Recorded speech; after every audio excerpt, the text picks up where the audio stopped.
di situ. Oke, Res. Jadi apa nih yang pengen didiskusikan? Kalau apa sih kalau kita ngelamar ke salah satu marketplace itu lebih baik CV kita full Inggris atau apa? Oh, mantap. Jadi maksudnya ke marketplace ya, gitu. Marketplace Marketplace. soalnya Hmm. waktu itu juga ada buka gitu. Temen aku ngasih info gitu Kak. Katanya full Inggris ya, kata segala macamnya. Tapi kan kadang beda marketplace, beda juga kan Kak gitu. Jadi harus gimana ya? Oke. Jadi Ya. gini, ini aku jelasin asal usulnya dulu. Jadi gini, marketplace itu adalah suatu dalam tanda kutip ya gitu ya, industri yang mungkin di Indonesia baru naik banget tuh tahun 2018 ke sini gitu. Jadi marketplace yang sudah sangat besar itu gitu, yang main di aku nggak ngomong di Indonesia, di Southeast Asia gitu ya, itu dia merintis awal mulai terkenal di Indonesia tuh juga kayak 2015-16 tuh masih belum terlalu terkenal, 17 ke sini makin makin kenceng gitu ya, yang akhirnya mereka itu ya bisa jadi nggak cuma sekedar startup gitu ya, ada yang udah jadi unicorn, ada yang jadi dekakorn gitu ya.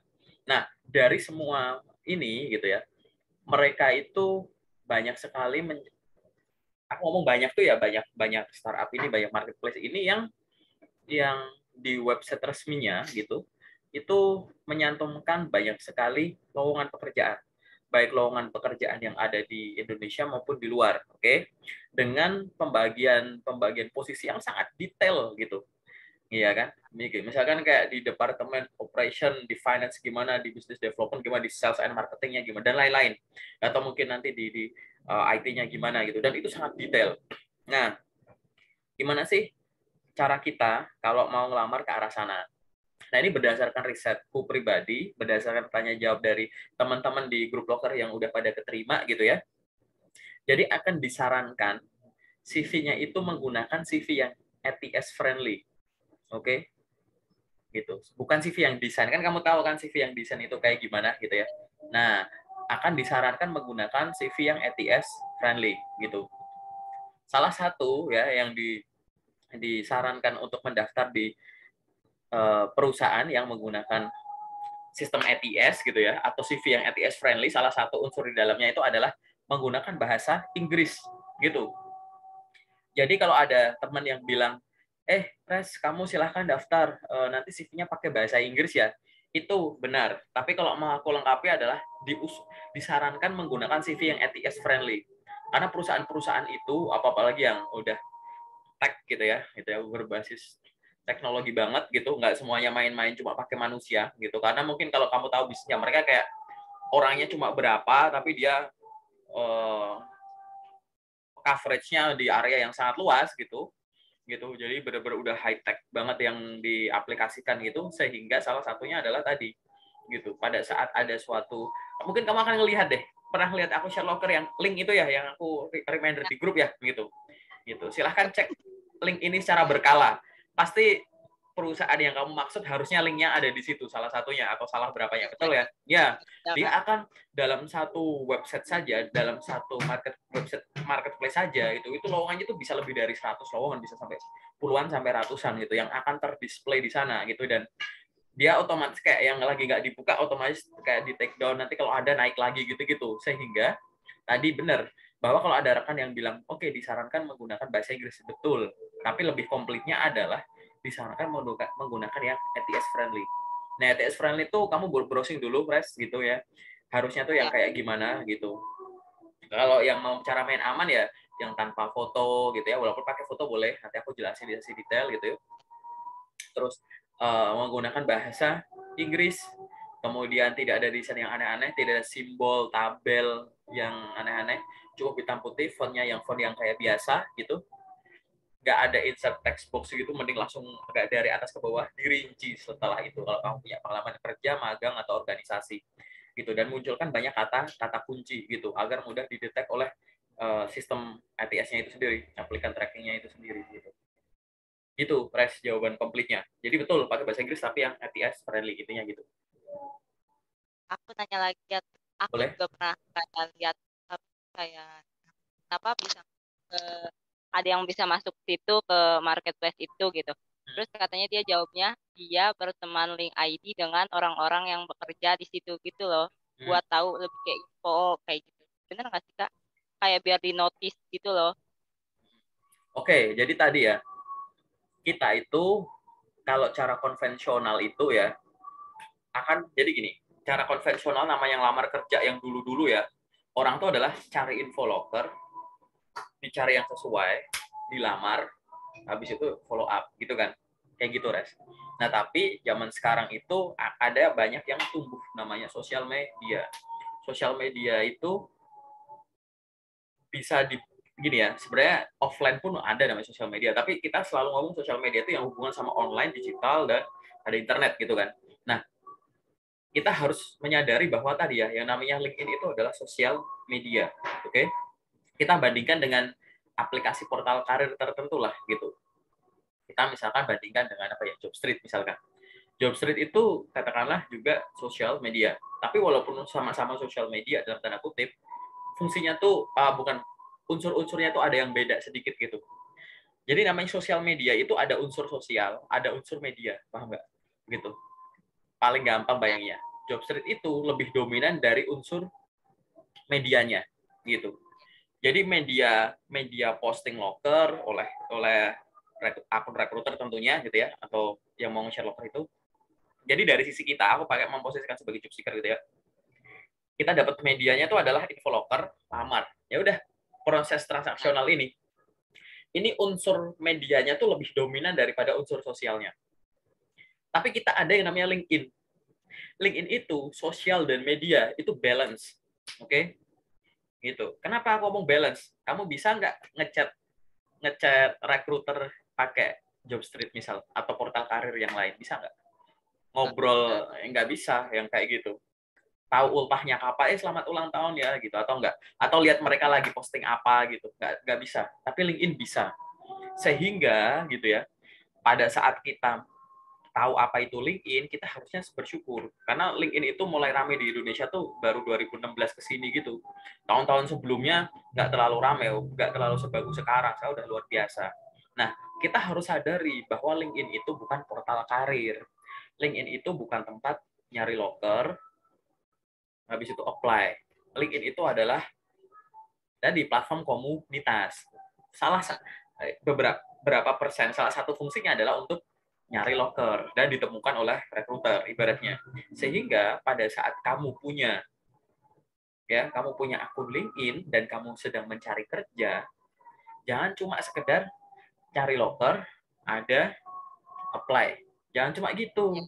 Itu kamu menggunakan sosial media tapi cuma memanfaatkan dari sisi medianya. Ini dari sisi sosialnya mana gitu. Dari sisi sosial paling gampang apa? Connect ke orang, follow orang.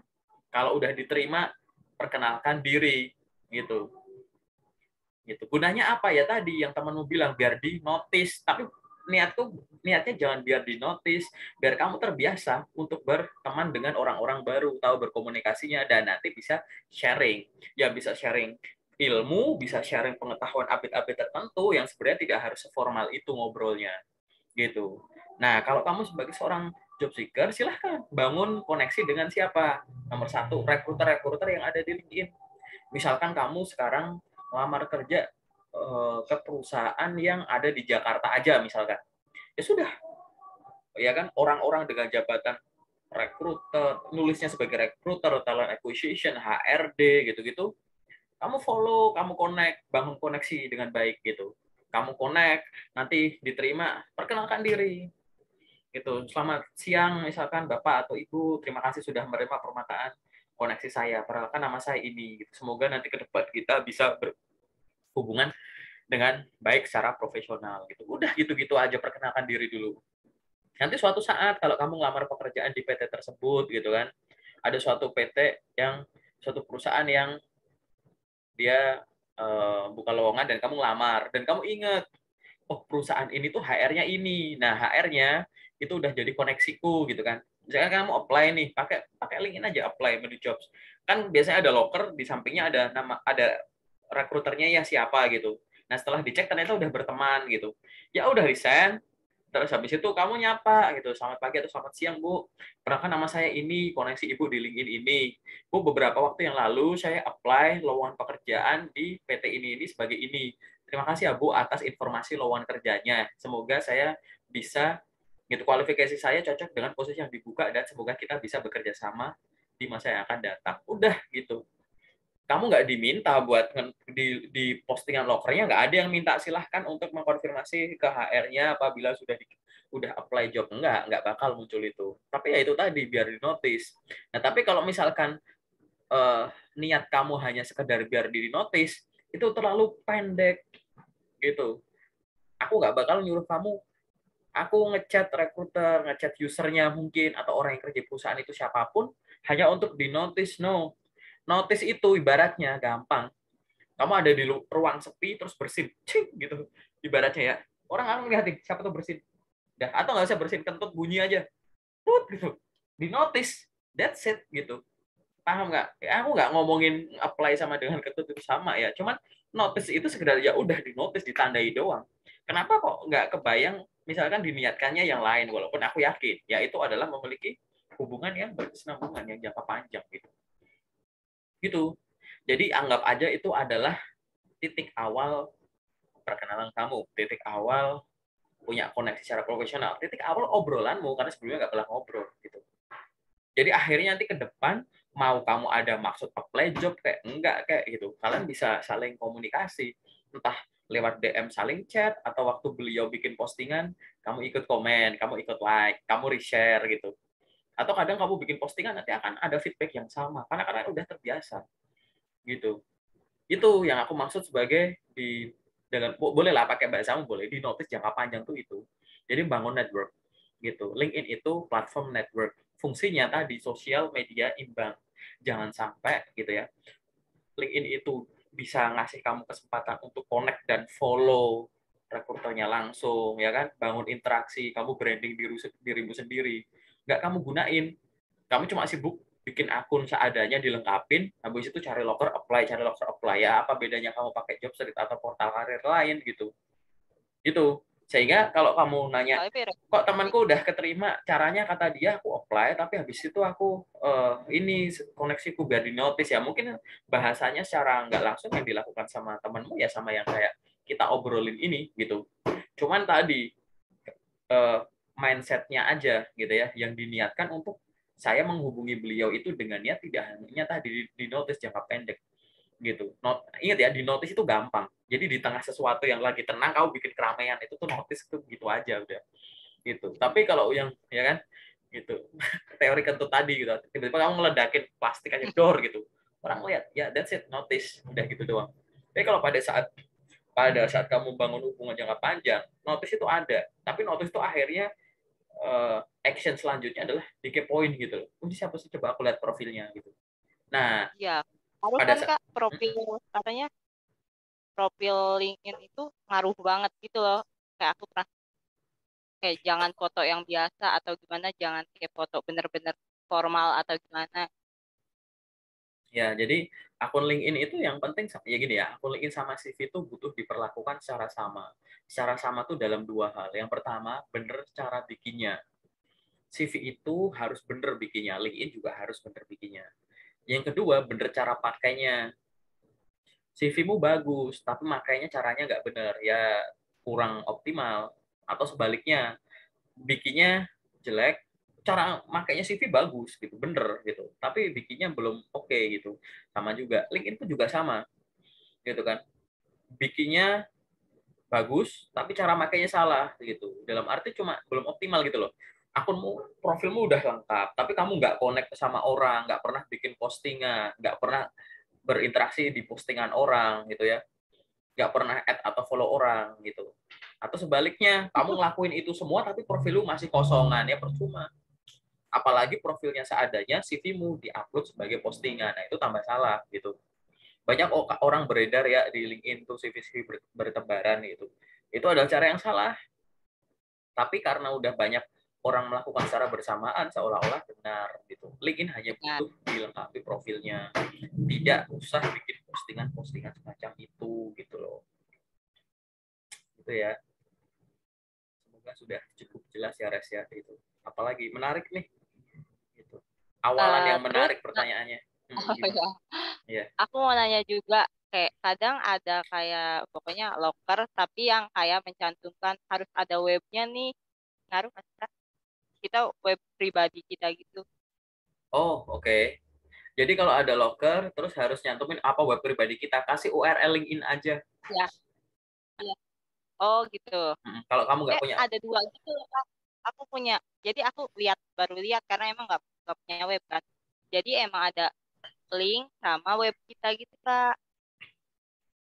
oh oke. Jadi kalau ada link sama web kita gitu, dicek dulu. Kalau cuma diminta link, web kita itu nggak diisi, tapi tetap bisa desain, ya udah send aja. Karena memang nggak ada. Coba dicek. Itu. Link web itu mandatory nggak? Aku kayaknya tahu ini deh gitu. Biasanya web itu tidak wajib sifatnya. Cuma link, misalkan Ya. ini sebenarnya link sama web itu bukan bagian yang dikasih bintang ya, yang wajib diisi. Ya. Tapi kamu tekankan pada dirimu sendiri, kapanpun ada kesempatan nyodorin link URL LinkedIn gitu ya, itu dikasih gitu. Ya. Tapi kalau memang URL LinkedIn ada Ya. kolom sendiri namanya LinkedIn, terus ada web, Ya. kalau web nggak ada nggak usah. Ya. Tapi kalau mau web itu diisi yang lain boleh, misalkan kalau nggak ada link itu udah dikasih, misalkan kayak YouTube channelmu misal kalau punya, Oh ya. atau misalkan kamu punya portofolio yang kamu simpen di Google Drive misal. Nah, itu nggak Oh apa-apa. ya. Itu dikasih linknya itu gitu. Atau akun Instagrammu mungkin gitu kalau memang Ah, open. Tapi kalau enggak ya nggak usah. Ingat ya, itu atau itu. Kalau ada web ya web silahkan. Ibaratnya kan mereka tuh pengen tahu kamu tuh orang seperti apa gitu kan. Ya semuanya, kepribadian, skillnya gitu-gitu ya. Intinya karakter si calon kandidat ini gimana. Nah, karakter itu bener. bisa dibaca dari kegiatan-kegiatan Ya. aktivitas yang ada di sosmednya gitu. Sebenarnya bagus nggak sih, Kak, kalau kita ngituin locker tapi kita kayak nyantumin sosial media, kan kadang kita nggak tahu juga sosial media kita yang kita pakai menurut kita baik, tapi kan bisa jadi pertimbangan buat yang HRD atau apa gitu. Oke. Jadi tadi ya, sosial media itu merupakan salah satu uh, tempat tambahan kita untuk memperoleh informasi tambahan terkait si kandidat gitu ya. Ya. Gitu. Salah satunya ya tadi LinkedIn gitu-gitu. Buat apa sih kita tahu gitu? Karena CV itu kan perkenalan diri secara terbatas gitu ya. Kadang kita tuh punya pertimbangan atau rasa kepo lebih gitu. Misalkan kamu daftar jadi admin sosmed, atau kamu pengen jadi apa, di opinion leader dan lain-lain gitu. Atau misalkan kamu pengen jadi admin bukan sales online gitu misalkan. Nah, dia terbiasa nggak sih di online tuh kayak gimana? Misalnya nanti kerjaanku handle banyak sosmed gitu kan. Kita lihat dulu arahnya gimana. Atau kamu mungkin nanti daftar yang hubungannya kayak customer service atau public relation gitu. Nggak mungkin dong yang jabatannya seperti itu kita kasihkan ke orang yang dia itu nggak terbiasa berinteraksi secara online, ya kan? Atau komunikasi digitalnya, komunikasi online-nya tuh nggak sopan, gitu kan? Atau anaknya, mohon maaf nih, pendiam, jadi berinteraksi sama orang tuh nggak bisa, padahal dia harusnya manage komunitas, gitu. Nah, hal-hal semacam itu kurang kalau kita cuma ngelihat dari CV. Oh, dari CV mungkin oke lah, by text itu kan yang Anda tulis, gitu kan. Kita juga nggak bisa nebak dari foto profil, ya kalau ada fotonya, kalau enggak, gitu. Tapi dari activity-nya saja, gitu, dari activity-nya saja gitu ya. Kamu nggak usah ngomong saya itu orangnya terbiasa ngomong di depan umum. Kalau kamu misalkan kayak punya YouTube channel atau punya sosmed apa yang kamu banyak lagi ngomong gitu, orang udah tahu, oh ini orang biasa gini gitu gitu. Sehingga akan seperti itu kan. Nah tadi, tapi kan kita nggak tahu Kak isi kepala orang kadang, dan persepsi orang yang kita agak baik belum tentu buat orang lain itu baik gitu kan. Atau sebaliknya. Nah, karena seperti itu, makanya sangat disarankan kalau memang mau mencantumkan sosmed gitu ya, cantumkanlah sosmed yang tadi gitu, yang dalam tanda kutip nyerempet aja atau kelihatan relevan ke posisi-posisi profesional gitu sebagai bahan pertimbangan. Dan jangan sekedar nyantumin, kamu punya tanggung jawab di dalamnya. Contoh, kamu tahu bahwa namanya profesional itu ya pakainya LinkedIn, makanya URL LinkedIn aku taruh di CV. Itu udah benar tuh satu tahap. Tapi dicek lagi, udah lengkap belum? Banyak banget CV yang aku review, ada URL LinkedIn-nya. Setelah aku klik, aku buka ke LinkedIn-nya, ternyata LinkedIn-nya kosongan, Mas Ian. Jadi LinkedIn-nya tuh tidak lebih informatif dari CV. Harusnya LinkedIn itu dia lebih detail. Gitu. Jadi sesuatu yang tidak bisa ditulis di CV ada di LinkedIn. Kan ada activity itu. Kamu bikin postingan gambar, artikel ini itu, sharing apa-apa, atau ada nyantumin pengalaman kerjamu atau magangmu yang bisa dicantumin gambar gitu kan, ada linknya gitu-gitu. Itu semua bisa dilakukan di LinkedIn, tapi di CV enggak. Lah ngapain kamu nyantumin akun LinkedIn kalau setelah aku buka kosongan misalkan gitu. Atau misalkan kamu nyantumin Instagram gitu. Nyantumin Instagram ternyata setelah aku buka ternyata diprotek gitu. Waduh, gitu. Ingat ya, kamu nyantumin Instagram diprotek itu tuh kayak sedikit menyia-nyiakan kesempatan loh. Karena kan butuh first impression. Kalau kamu nggak diprotek, di saat itu kamu langsung bisa dinilai gitu. Jadi kalau Instagram diprotek, buat aku tuh udah 8 enggak 80 sih, 40 sampai 50% menyia-nyiakan kesempatan. Karena kan nggak mungkin aku connect terus oke, rekrutmennya atau pertimbanganku aku tunggu dulu deh sampai dia nge-confirm aku baru aku next step, kan nggak gitu. Mumpung lagi hot, mumpung CV-mu yang lagi di-handle, saat itu juga lah gitu loh maksudku, biar pertimbangannya tuh beruntun. Oke, dari CV begini, dari LinkedIn begini, dari Instagram begini, misal gitu. Gitu. Kan sayang. Nyantumin nyantumin IG di protect. Atau yang kedua, mungkin setelah di protect kita follow, nggak lama kemudian di confirm lah ya gitu. Setelah kita buka, nggak ada postingan. Nah sekarang gunanya apa? Kamu nyantumin nyantumin Instagram, nggak ada postingannya gitu. Cuma aku disuruh ngeliatin jumlah following sama follower gitu. Buat apa gitu? Atau mungkin nggak gitu deh, mohon maaf banget. Foto profilnya, foto-foto kartun pemandangan, postingannya kata-kata mutiara. Aku mau nilai apa? Malah itu jatuhnya malah negatif gitu. Kamu main sosmed tapi isinya kayak begini. Terus main sosmed namanya nggak sesuai nama kamu gitu. Buat apa gitu?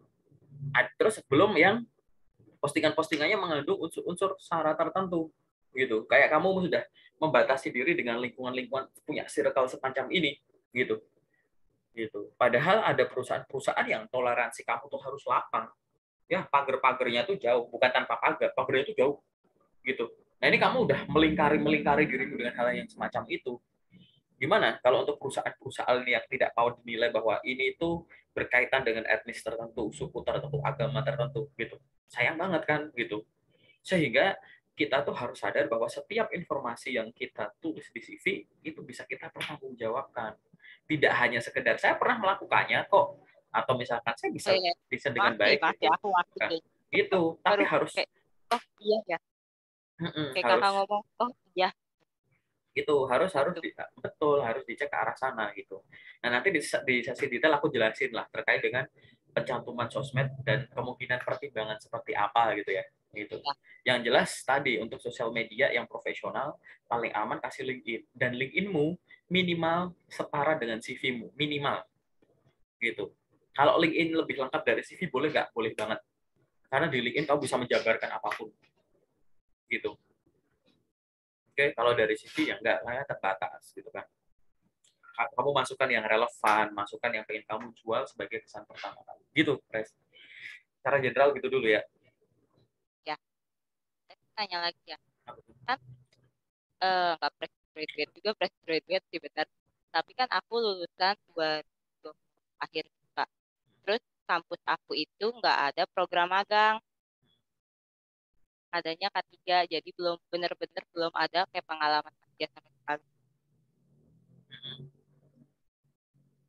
Jadi kayak kosong itu kan kadang yang bikin itu kadang pengalaman kerja kadang walaupun dia dicantum fresh graduate, tapi kalau ada yang melamar memiliki pengalaman kerja kan kadang lebih baik yang memiliki pengalaman kan. Oke, jadi aku jawab dulu ya. Ya, Aku jawab dari sisi general, tapi aku tidak perlu menyebut apa yang ada di CV. Seorang lulusan gitu ya, seorang lulusan baru gitu ya, dia itu pasti akan dinilai dari sisi prestasi secara akademis dan non akademis gitu. Prestasi akademis itu ya macam-macam ya unsur-unsurnya, mulai dari IPK-nya, kampusnya, jurusannya gitu. Terus mungkin nanti hal-hal lain pencapaian selama dia kuliah secara akademis. Selain itu ada dari sisi non akademisnya gitu. Gitu. Yang non akademis tuh ya tadi ya yang habis termasuk magang dan lain-lain gitu ya gitu. Nah, yang non akademis tuh bisa juga yang pengalaman part-time dia selama kuliah gitu ya, freelance dia selama kuliah, mungkin dia kuliah sambil kerja gitu, organisasinya, kepanitiaannya, seminar-seminar yang dia ikuti gitu. Sehingga yang akan dinilai itu jadi keseimbangan ini loh. Keseimbangan antara prestasi akademis dan non akademisnya. Jadi CV fresh graduate itu seharusnya itu memamerkan kayak begini, Pak, Bu, gitu ya. Ini loh prestasi saya secara akademis. Saya tuh lulusan jurusan ini dari universitas ini. IPK saya segini loh. Tapi saya tidak cuma kuliah doang loh. Nih, saya punya pengalaman magang. Saya punya pengalaman magang kayak gini. Saya pernah mengikuti organisasi seperti ini, kepanitiaan seperti ini. Saya pernah ikut KKN misalkan. Saya pernah ikut training dan sertifikasi seperti ini. Nah, ini yang nanti akhirnya akan kelihatan menarik gitu. Tapi kalau misalkan tadi tidak ada unsur dua ini gitu ya, gimana? Misalkan tadi IPK kamu nggak terlalu tinggi-tinggi amat, ya kan? Tapi kamu ada, oh ternyata dia kuliah sambil kerja nih gitu. Dan dia nggak ada organisasi kan dia kuliah sambil kerja, ini masih menarik. Nah sekarang tadi ya IPK-nya nggak bagus-bagus amat, magang nggak ada, organisasi seminar training nggak ada, ya kamu ngapain gitu? Ini dari sisi orang yang baru saja wisuda, oke? Orang yang baru saja wisuda sebagai fresh grade yang benar-benar masih fresh. Nah, ada yang namanya fresh grade yang nggak fresh-fresh amat. Katakanlah dia uh, wisuda di Januari 2022 misalkan. Ya kan? Sekarang katakanlah Februari 2022. Ini masih fresh grade yang fresh gitu kan. Gitu. Yang pertimbangannya kayak yang barusan aku jelasin. Tapi nanti katakanlah sekarang itu Januari 2022, kamu wisuda katakanlah Januari 2022, tapi sekarang katakanlah Desember 2022. Maka faktor pertimbangan selanjutnya ada tambahannya lagi. Sejak Januari kamu wisuda sampai sekarang kamu ngapain aja? Nah, itu harus bisa dijawab di CV-mu. Gitu. Kita tidak akan menebak-nebak bahwa ini anak nggak ada kan ada timestamp ya, pengalaman kerja, pendidikan, organisasi gitu-gitu kan ada penada waktunya kapannya ya. Waktu paling deket itu cuma Januari 2022. Ini dia lulus. Sekarang ini udah Desember nih. Tapi dari CV aku nggak bisa ngelihat dia sejauh ini ngapain. Nah, ini CV-CV yang dalam tanda kutip akan membuat orang gitu ya akan dinilai tidak produktif. Tidak produktif itu ada dua. Yang pertama itu karena memang si orang itu nggak ada kegiatan, kesibukannya cuma cuma apply job terus gitu. Atau yang biasanya apa? Nanti kalau ditanya di interview, saya bantu-bantu rumah, saya bantu-bantu orang tua, saya ngurusin ponakan, gitu-gitu. Itu kita nggak peduli, oke? Perusahaan nggak peduli. Karena kamu masih bisa melakukan yang produktif setelah kamu punya waktu yang disempatkan untuk tidur, punya waktu yang disempatkan untuk ngurusin orang tua. Kamu masih punya waktu kosong. Nah, itu buat apa? Gitu. Kalau alasannya nanti di interview tuh akhirnya ke sana gitu. Kamu sejauh ini sibuk apa? Saya sibuk apply job, nggak produktif. Tadi, makanya kita akan melihat dari yang tertulis. Kok dia penanda waktunya terakhir yang ada di CV Januari 2022. Sejauh ini ngapain ya gitu. Ya tadi ya, memang ini orang tuh nggak ngapa-ngapain, nggak ada inisiatif. Jadi kamu akan dianggap sebagai orang yang tidak punya inisiatif dan tidak produktif karena memang kamu nggak ada kegiatan. Atau yang nomor dua, kamu ada kegiatan, cuman apa nggak dimasukin ke CV. Entah kamu nggak karena buru-buru atau CV-nya kamu ngerasa kayak yang aku tahu tuh CV cuma 1 halaman kak udah nggak cukup misalkan gitu. Ada yang suka kayak begitu. Jadi kayak udah nggak cukup akhirnya nggak dimasukin lah. Kita kan nggak bakal nerawang orang ya gitu. Ini dia nggak ada dia wisudanya terakhir pengalaman yang ada timestamp-nya pernah ada waktunya Januari 2022. Sekarang katakanlah Desember 2022. Kalau dilihat dari mukanya sih kayaknya dia ada kegiatan tapi nggak dimasukin. Nah kita nggak bakalan gitu. Kita kan lihat apaan nih? Wah ini nggak ada, nggak produktif. Ini apa nih? Nggak produktif gitu. Gitu. Nanti akan kalah dengan yang seperti tadi. Nah, nyambung ke pertanyaan kamu gitu ya, walaupun nanti aku belum jelasin ke arah detail gitu. Kalau misalkan kita di kampus kita aku tahu ada kampus yang mewajibkan magang, ada yang tidak mewajibkan magang. Yang harus kamu lakukan adalah inisiatif gitu. Inisiatif pada saat udah lulus atau sebelum karena aku nggak bisa menanyakan anak-anak ini mundur, nggak ada mesin waktu ya gitu. Ibaratnya pengen aku balik gitu. Aku pengen tuh nanya tuh kayak gini beberapa kali sih teman-teman yang masih kuliah waktu itu sebenarnya nanya, sesibuk kalau memang kampus tidak menyediakan magang, kamu kenapa nggak ada inisiatif magang? Iya kak, nggak ada waktunya. Cek senior kamu, ada nggak senior kamu angkatan atasmu yang dia tetap masih bisa magang gitu, walaupun di kampusnya nggak ada magang. Ada, kenal nggak? Tanyain kok bisa caranya gimana, pernah nanya nggak gitu? Nggak. Lah lucu, kamu tahu punya senior, yang dia itu magang di kampus yang tidak menyediakan magang, tapi kamu nggak ada inisiatif tanya gitu. Tapi kalau sekarang udah dalam tanda kutip telat karena udah lulus gitu ya, misalkan. Ini aku nggak tahu di CV-mu, nanti aku cek nanti, bahwa kalau sekarang udah terlanjur lulus gimana? Saranku adalah sambil kamu nyari pekerjaan yang dalam tanda kutip tidak perlu magang dulu, kamu juga kalau ada magang daftar aja. Tapi aku butuh duit, cari magang yang dibayar gitu. Hanya untuk menutupi itu. Nanti cepet-cepetan mana yang dipanggil gitu. Daripada kamu menunda. Yang pertama itu. Yang nomor 2, cek ulang CV-mu. Lihat penanda waktu terakhir yang ada di CV-mu. Semua di pengalaman, entah itu kerja, organisasi, kepanitiaan, apapun, pendidikan gitu ya. Bulan dan tahun terakhir yang ditulis di CV itu kapan? Oke? Yang nomor 1 itu, hari ini, hari ini, bulan apa, tanggal berapa, tahun berapa. Diukur berapa jauh dari penanda waktu itu sampai sekarang. Oke? Setelah diukur itu, gitu, kamu bayangin sejak saat itu sampai sekarang, kamu melakukan kegiatan produktif apa? Kegiatan produktif itu selain bantu-bantu rumah, selain ngurus ponakan, ngurusin adik, selain ngerawat orang tua, selain beres-beres rumah, selain ngelamar-lamar kerja, gitu. Apapun itu. Aku punya jualan usaha nih online. Ya udah gitu. Aku punya Boleh freelance bantu. ini itu, boleh gitu. Aku pernah ikut webinar training itu, boleh. Kalau boleh, Bu, itu ada semua, dicek, ditulis nggak di CV, udah ditulis belum? Kalau belum, Oh, tulis, gitu. Gitu, kayak intinya gitu. walaupun apa ya, aku kayak buka usaha makan itu Kak, sama Tulis. kayak Pengalaman usaha. kerja itu minimal ada 7. Yang pertama, pengalaman kerja sebagai karyawan tetap. Kedua, karyawan kontrak. Ketiga, part-time.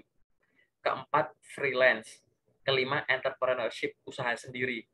Keenam, magang, dibayar. Ketujuh, magang tidak dibayar. Gitu. Boleh. Gitu. Bahkan kalau kamu jadi asisten dosen dibayar, pengalaman kerja. Gitu. Kamu penelitian di mana, gitu, ngolah data apa-apa, gitu, tapi dibayar, pengalaman kerja juga, gitu. Tapi minimal tadi 7 itu. Nah, itu silahkan dicek di CV-mu. Udah ditulis belum? Intinya gitu. Belum. Pada saat tidak ada, makanya ngukurnya tuh gitu di CV, kalau plototin penanda waktu terakhir kapan, sekarang kapan, itu jaraknya udah berapa jauh.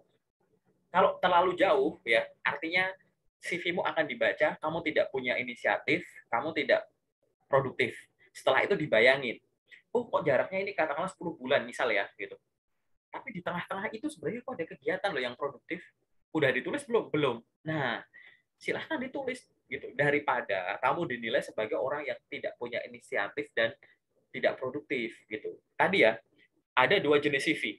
Orang yang tidak punya inisiatif dan tidak produktif itu, ada yang dia memang benar-benar seperti itu, ada yang dia sebenarnya nggak gitu, cuma nggak ditulis aja di CV gitu.